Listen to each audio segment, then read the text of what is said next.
তিন শ্রেণীর মানুষ দিয়ে জাহান্নাম উদ্বোধন হবে, বুখারী মুসলিম। তা কি মনে আছে? তিন শ্রেণীর মানুষ দিয়ে জাহান্নাম উদ্বোধন হবে। সূচনা হবে তিন শ্রেণীর মানুষ দিয়ে: এক, শহীদ; দুই, দানকারী; তিন, হুজুর। আশ্চর্য! আমার তো কিছু করার নাই, বুখারী মুসলিমের হাদিস।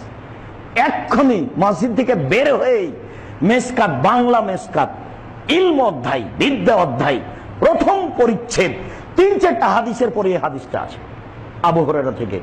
আল্লাহর নবী বলছেন জাহান্নাম উদ্বোধন হবে তিন শ্রেণীর মানুষ দিয়ে: এক, শহীদ, আল্লাহ রাস্তায় শহীদ হয়েছে, মনটা চাচ্ছিল আমি বড় যোদ্ধা মানুষ দেখো। দুই, দানশীল, আমি দিলাম টাকা, মানুষে বলল যে টাকা দিয়েছে, খালি মনটা 19-20 হলেই আর হবে না। কি দিয়ে বুঝায় আপনাকে ইসলাম কত সূক্ষ্ম? কি দিয়ে বুঝায় আপনাকে আমি ইসলাম কত সূক্ষ্ম? কত সূক্ষ্ম থেকে সূক্ষ্ম। একটু ভিতর 19-20 হলে নেকি তো বহু দূরের কথা, এখন জাহান্নাম উদ্বোধন হবে আপনাকে দিয়ে। তিন, হুজুর। হুজুর জানেন না হুজুর কত বড় বিপদে। হুজুর আপনাদের বাড়িতে আসে আর আপনাদের বাড়ির উদ্বোধন করে দিয়ে যায়, দোকান উদ্বোধন করে। হুজুর হাফেজি খানার ছেলে নিয়েছে আপনার বাড়িতে খায়, খুশি আপনি টাকাও দেন। হুজুর বুঝতে পারে না আমি কত বড় বিপদে। হুজুর দিয়ে জাহান্নাম উদ্বোধন হবে, এটা আপনি স্বাভাবিক মনে করলেন? এটা স্বাভাবিক কথা নয়, এটা একটা আশ্চর্য ধরনের কথা, যাদের ব্যাপারে আল্লাহ রাসূল বললেন যে পৃথিবীতে এদের চেয়ে কোনো সম্মানী মানুষ নাই,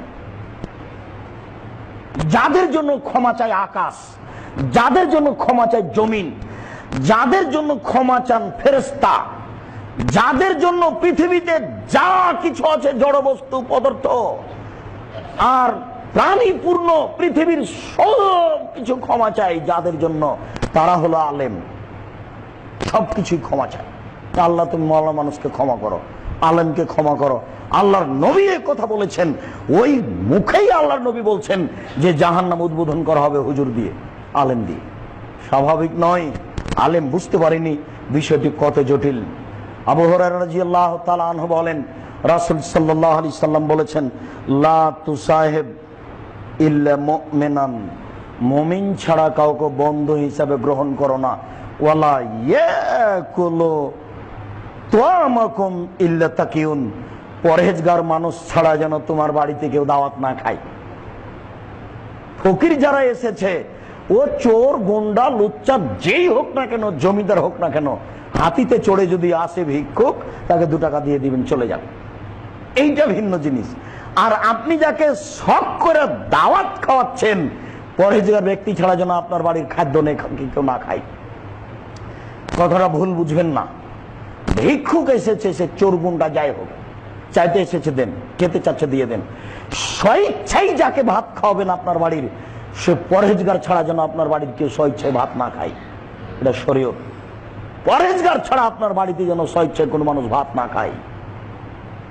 সম্মানিত মসজিদের মুসল্লি, রাসূল সাল্লাল্লাহু আলাইহি সাল্লাম বললেন একটা লোককে উপদেশ দিতে গিয়ে যে কালা রাসূলুল্লাহ সাল্লাল্লাহু আলাইহি ওয়াসাল্লাম রাজুলিন বিতাকওয়াল্লাহ ওয়া তাকবীর আলা কুল্লি শারাফিন।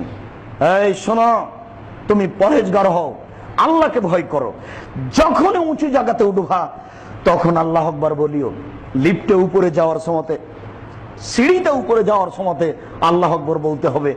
নামাজ সময়তে সুবহানাল্লাহ বলতে হবে। এই কথা ঠিক, রাসূল সাল্লাল্লাহু আলাইহি ওয়াসাল্লাম এই কথা বলেছেন।